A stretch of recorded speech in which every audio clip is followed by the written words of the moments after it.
pasti ya. Memang selain soal kita tuh ya harus ada berdoa juga, restu orang tua. Terus yang utama sebenarnya emang latihan soal dan strategi.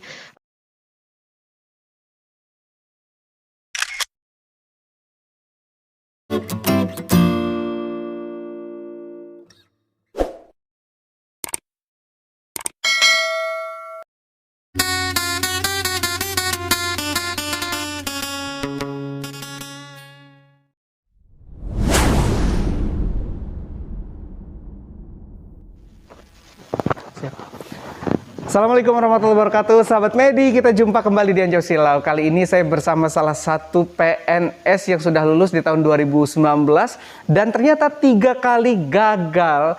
Tes lagi, akhirnya alhamdulillah.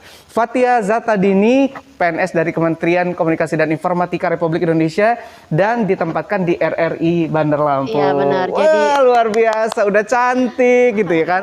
Sebelum tes atau sebelum jadi PNS, kerjaan sebelum di RRI di mana?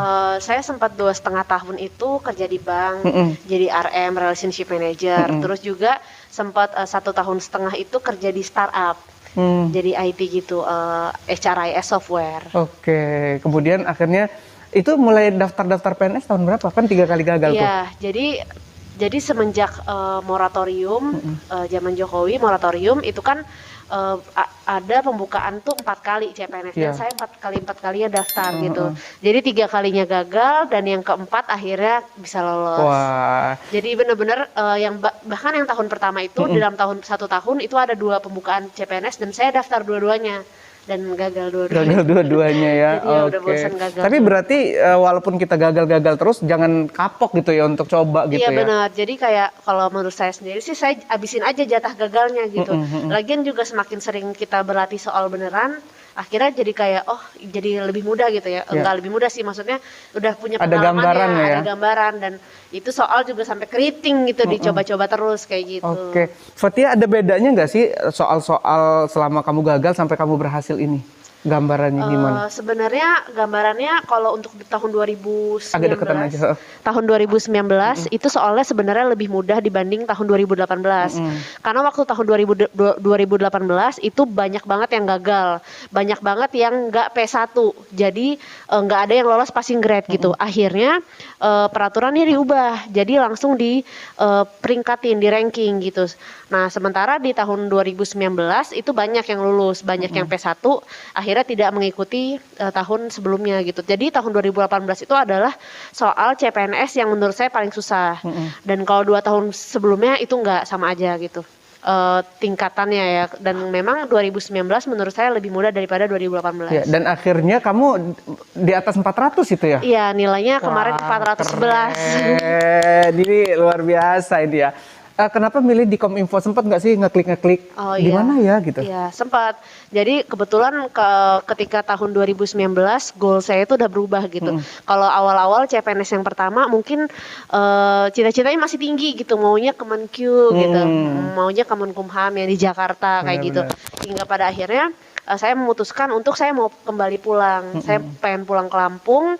Dan jadi saya list semuanya itu yang langsung jurusan saya dan formasinya ada apa aja di Lampung kayak gitu.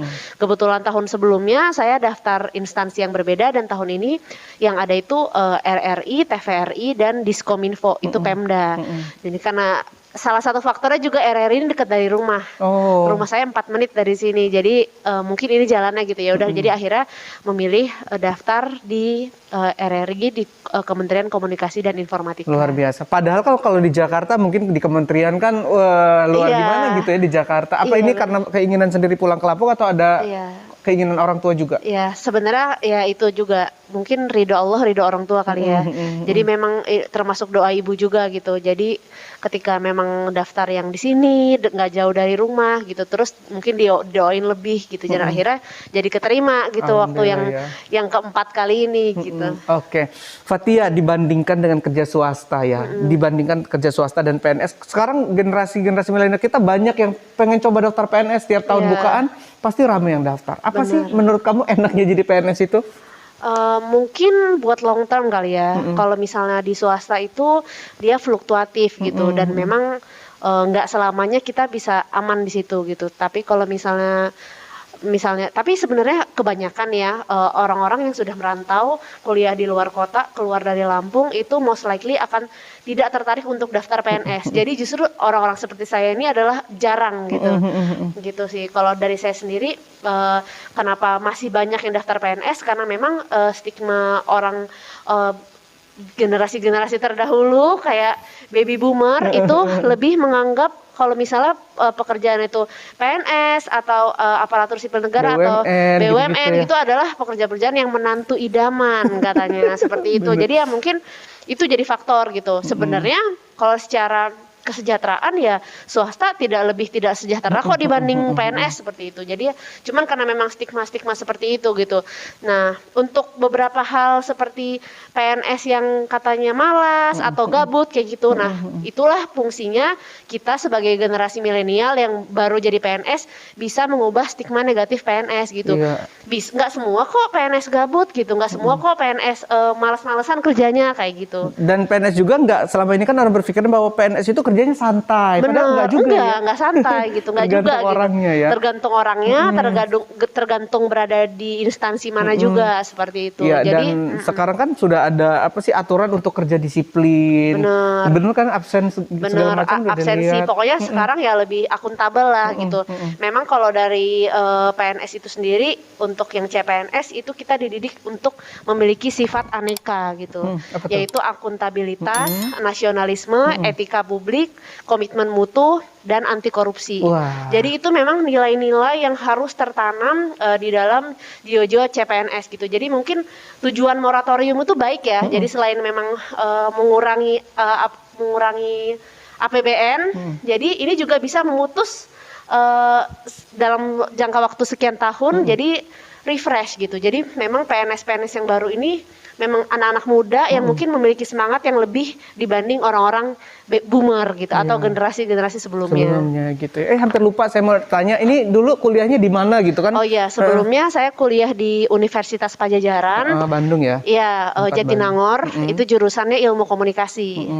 Gitu. Cuman program studinya ilmu komunikasi, cuman jurusannya itu humas atau public relations Oh gitu. Kenapa kok ngambil jurusan itu, emang sesuai dengan passion? Sebenarnya kalau passion itu memang PR banget gitu. Oh iya. Nah, cuman ketika memang berada di sini ada hal-hal baru nih gitu untuk jurnalisme gitu.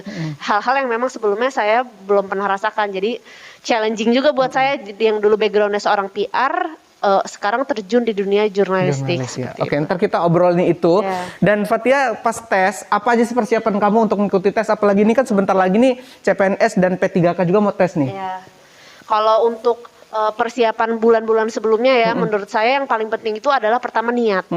Jadi kalau memang kita niat daftar, segala perintilan yang sangat ribet itu, yang kayak surat lamaran kerja, surat dan lain-lain itu akan terasa nggak berat di kita, karena kita udah niat mau daftarnya gitu. Terus juga yang harus kita persiapkan adalah memilih formasi yang sesuai dengan kita, yang kita inginkan gitu. Yang pokoknya kira-kira pekerjaannya itu kita akan suka gitu. Karena buat apa kan? Ini kan lifetime decision gitu ya. Kalau memilih jadi PNS itu adalah pilihan yang akan menentukan sisa hidup lo kayak gitu. Jadi jangan sampai menyesal, jangan sampai memilih instansi atau formasi yang salah gitu. Nah selain itu juga ya latihan soal ya sudah pasti ya. Memang selain soal kita tuh ya harus ada berdoa juga, restu orang tua. Terus yang utama sebenarnya emang latihan soal dan strategi. Latihan soal itu ya sebenarnya nggak usah lebay-lebay kalau menurut saya. Ya mungkin ada beberapa orang yang nggak bisa otodidak, ada beberapa orang yang butuh bimbel. Tapi sebenarnya nggak butuh bimbel sih gitu. Print aja soal yang ada dan belajar sendiri gitu kan. Kalau soal juga biasanya ada kunci jawabannya.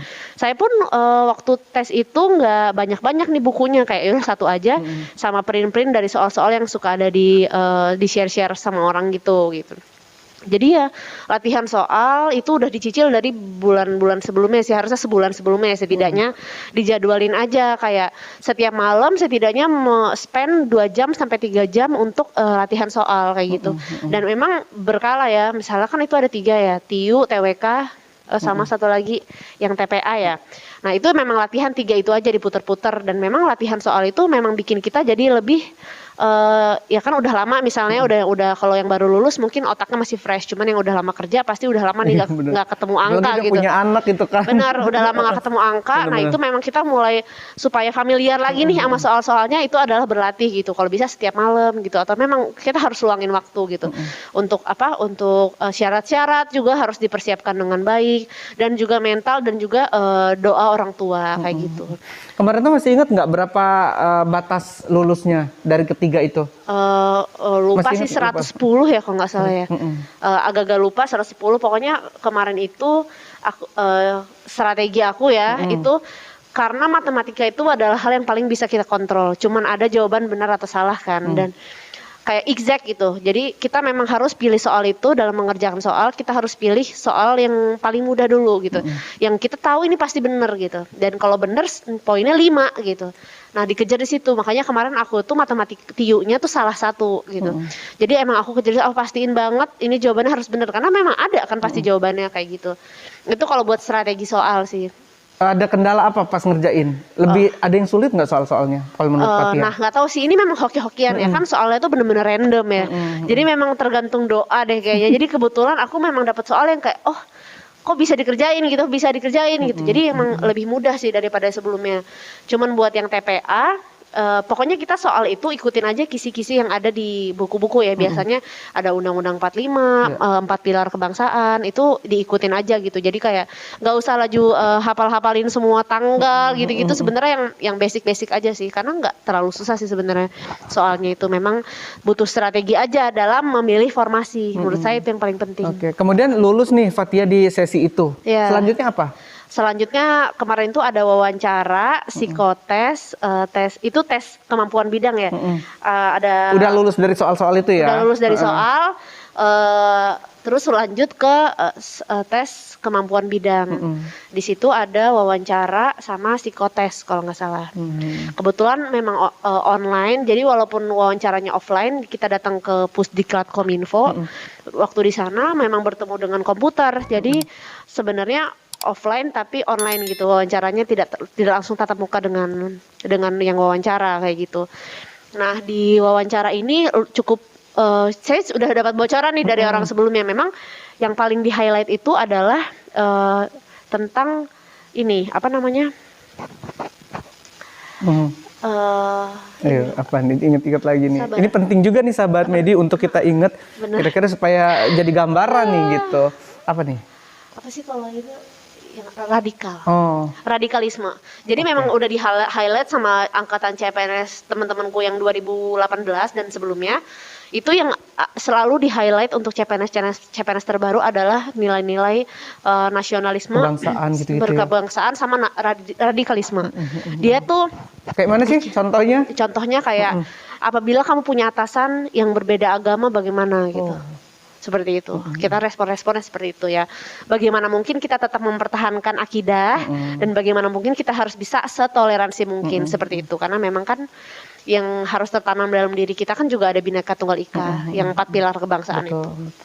Gitu sih. Jadi nggak memaksakan kehendak kita ke orang lain gitu ya? Benar. Gitu ya? Kalau untuk psikotes itu biasa psikotes yang pohon, aduh wartegnya ya lupa. Ada pohon, pokoknya ada menggambar. Ya itu bisa sih berlatih gitu. Aku waktu hari itu mungkin banyak juga maba-maba ya yang baru, yang memang belum punya pengalaman untuk psikotes yang gambar pohon. Jadi ada yang itu gambar. Gimana sih kalau pohon tuh sebenarnya? Nggak tahu sih sebenarnya tuh nggak boleh dipelajarin. Kalau secara psikolognya, teman-temanku yang psikolog selalu bilang kayak gini nggak boleh dipelajarin, karena memang itu harus dari diri sendiri. Kita harus jadi diri sendiri. Cuman yang aku selalu tangkap adalah ya harus gambar yang berkambium, pohon-pohon yang berkambium gitu. Terus buahnya banyak, rindang pohonnya gitu. Nggak usah ada ranting patah, nggak usah ada bolongan-bolongan gitu. Aku selalu kayak gitu sih. Kalau aku gambar ini pribadi aku, cuman nggak tahu ya mana yang benar mana yang salah, karena sebenarnya itu menggambarkan diri kita. Jadi kita nggak boleh belajar sebenarnya. Itu udah ngegambarin aja sebenarnya. Dan gitu harus ya? jujur gitu, nggak boleh dibuat-buat. Jangan kita jadi orang lain gitu jawabnya. Terus selanjutnya adalah tes koran yang angka. Oh iya, yang banyak banget itu yang ya. Pauli ya. Kebetulan karena corona, jadi aku tuh Paulinya di komputer, dan itu sangat terbantu banget. Karena selama ini kalau misalnya Paulinya tuh pakai kertas besar, aku selalu terdistraksi dengan orang-orang yang ngebalik kertas. Anjir, mereka udah kebalik, aku belum nih, kayak gitu kan. Jadi selalu terdistraksi, akhirnya belum lagi pegel, belum lagi kretek-kretekin tangan, belum lagi kedinginan. Itu kan karena dingin banget ya. Ruangannya tuh super dingin banget. Jadi kalau bisa bawa jaket atau apa yang bikin kamu nyaman kayak gitu. Memang itu penting banget sih di ruangan pada saat hari H. Di sana aku pakai komputer dan itu benar-benar kayak main game. Jadi kayak 527 52 tuh enak banget. Kayaknya juga aku salah satunya terbantu di situ karena memang bahkan ada beberapa formasi di Kominfo terutama RRI itu yang kosong. Karena apa? Karena nggak ada satupun yang lolos psikotes kayak gitu. Jadi ini krusial sih karena psikotes kan menggambarkan kepribadian juga ya, bagaimana nanti dia akan bekerja, bagaimana dia akan menerima tekanan-tekanan seperti itu. Jadi ya mungkin mereka nggak kompatibel di situ. Jadi sayang sekali nih untuk beberapa formasi bahkan yang di DKI itu kosong kayak gitu. Jadi benar-benar ya walau kosong kalau nggak lulus ya nggak ada. bisa gitu Kalau ya. jadi mikir kemarin gimana kalau kosong, apakah yang bawahnya jadi naik? Enggak, karena itu kualifikasi standar. Dia ada standarnya, nilai psikotesnya harus segini kayak gitu. Oke, waktu di RRI khusus di Bandar Lampung ada berapa pesaingmu? Waktu pertama kali daftar itu aku memang triknya tuh daftar 2 hari terakhir ya. Jadi buat dulu itu masih bisa ngelihat berapa yang daftar hari ini. Kalau sekarang, kalau sekarang kayaknya nggak bisa. Nggak bisa. Nah, ketika aku lihat di hari terakhir itu kalau nggak salah yang daftar tuh baru 6. Di RRI 6, di TVRI itu udah 16. Aku kayak ya udahlah aku daftar RRI aja gitu. TVRI jauh dari rumah gitu sebenarnya karena itu doang. Terus ya udah aku daftar, pas udah selesai ngeklik ternyata yang masukin berkas tuh kalau nggak salah 11 orang. Nah, ketika masukin berkas yang lolos untuk lolos pemberkasan itu 4 orang. Tapi yang lanjut ke SKD yang tes pertama itu, yang kemampuan dasar itu cuma 2 orang. Jadi saingan aku tuh 1 orang sebenarnya. 1 orang, luar biasa. Orang itu juga pada akhirnya lulus SKD, tapi masih tinggi nilaiku. Bedanya tuh 60-an, masih lumayan jauh poinnya. Tapi akhirnya dia tidak melanjutkan ke SKB. Jadi ketika aku maju ke SKB itu aku sendirian. Sendirian. Aku tunggal. Tapi kalau aku nggak lolos psikotes, aku tetap nggak bisa. Ya? Iya. Jadi tetap harus kerjain psikotesnya. Luar biasa. Emang rezekimu juga iya, Fathia kayak ya? kayaknya memang itu sih rezeki hasil doa orang tua. Bener. Dan usaha juga gitu. Nggak sekedar doa tapi juga usaha. Usahamu luar biasa, mulai belajar, ngeprint segala macam. Iya benar. Tuh soal sampai keriting gitu ya memang. Kita harus hafalin tuh di luar kepala, deret hitung, akronim sinonim yang memang mudah-mudah gitu, yang bisa lah dikerjain, itu hafalin di luar kepala kayak gitu. Udah ya, itu sampai psikotes, terus next? Sampai psikotes, terus sudah selesai. Kelar ya? Selesai. Kelar, oke. Kamu masuk ke RRI Bandar Lampung, cara kamu sosialisasi dengan orang-orang baru di tempat yang baru? Adaptasi kali ya. Ya. Kalau awal sih sebenarnya tidak terlalu sulit karena sebenarnya aku memang berasal dari Lampung. Waktu dari kecil sampai SMA di Lampung, cuman memang kuliahnya aja yang di luar gitu. Jadi ketika pertama kali datang beradaptasi ya nggak sulit, cuman memang mungkin agak berbeda kali ya bagaimana bekerja di swasta, apalagi aku startup yang pace-nya tuh sangat cepat gitu dengan bekerja di sebuah instansi yang yang memang sebenarnya bukan berarti gabut ya, karena sebenarnya ada banyak kerjaannya gitu. Cuman memang pace-nya beda kayak gitu. Challenging sih memang, apalagi kita memang berhadapan dengan orang-orang yang memang terpaut umur yang usianya jauh gitu. Apalagi kan untuk RRI sendiri terakhir kali buka CPNS tuh tahun 98. Udah lama ya. Terus buka lagi tuh tahun 2018, tapi cuman untuk keuangan dan ya pokoknya keuangan dan SDM. Nah, jadi aku adalah peranata siaran pertama nih formasiku setelah terakhirnya itu buka tahun 98. Jadi memang udah cukup jauh ya, terpaut usia yang cukup jauh. Memang itu sih yang menyebabkan memang harus adaptasi gitu. Bagaimana kita ngomong dengan orang yang terpaut usianya cukup jauh. Karena di perusahaan sebelumnya yang di startup maupun yang di bank itu aku paling jauh tuh ya umurnya beda 5-6 tahun gitu. Kalau ini ya hampir gitu ya. Benar hampir seusia ayah ibuku. Bener ya. Jadi ya harus beradaptasi. Betul ya. Oke, ini kan sebentar lagi nih teman-teman sahabat media ini mereka pada mau tes nih. Ada tips nggak sih dari Fathia kira-kira apa nih untuk mereka yang siap-siap mau tes? Ya tipsnya adalah harus happy harus niat tadi ngerjainnya, mengumpulkan data segala macam dan belajarnya benar-benar harus niat. Maksudnya walaupun ini iseng-iseng, tapi kayak nanti akan menyesal kalau iseng-iseng itu nggak maksimal. Betul. Gitu. Jadi kalau mau iseng-iseng ya harus maksimal gitu. Jadi ya udah coba maksimal ngerjain soal, terus juga pada saat hari H nanti ketika tes itu harus makan yang banyak, istirahat yang cukup, berdoa jangan lupa. Ya sama cari tahu sih lebih jauh tentang instansinya, siapa tahu memang ada rezeki untuk lanjut ke tahap selanjutnya gitu di wawancara. Oke, kira-kira apa aja sih penghasilan dari seorang PNS itu, Fathia? Selain gaji? Ya, kalau penghasilan PNS itu sebenarnya CPNS di seluruh Indonesia itu sama gajinya. CPNS dan PNS itu golongannya itu sama. Betul. Kalau misalnya dia S1 dia 3A, kalau dia dokter 3B dan S2 3B. Jadi kalau untuk gaji dimanapun kamu berada itu pasti gajinya sama. Yang membedakan adalah tunjangan. Udah sih tunjangan aja. Ya, berarti ada gaji, ada tunjangan. Ada gaji, ada tunjangan dan ada uang makan. Ada uang makan, THR segala macam. Ya, ada 13, 14 gitu. Benar, ya? ada gaji ke-13 gitu.